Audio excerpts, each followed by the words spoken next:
Ang minana nating tapa mula sa mga Kastila, nilagyan po ng Ilonggo twist. At yan ang bibida ngayon sa Midnight Express. Narito na si Micael Daes.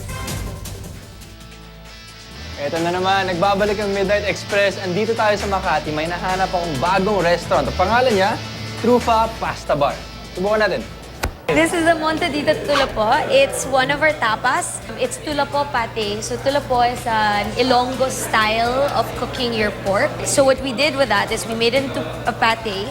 We mixed it with guava foam and we Okay. topped it with guava jelly. It's a mixture of different flavors. Mula sa Spanish dish na Montadito o tapa-sized roll ang inspirasyon ng dish na ito. Pero para daw maging Pinoy, hinaluan nila ito ng Ilonggo style of cooking na tulapo. Nilagyan ng pate o pinaghalong dinurog na karne at taba at ginawang palaman. At para daw lalo itong maging masarap, dinagdagan pa ito ng guava jelly.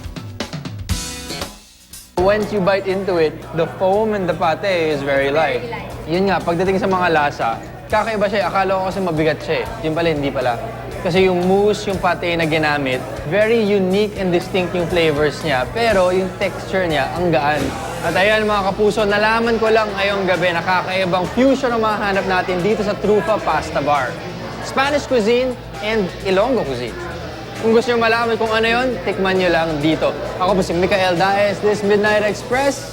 Night.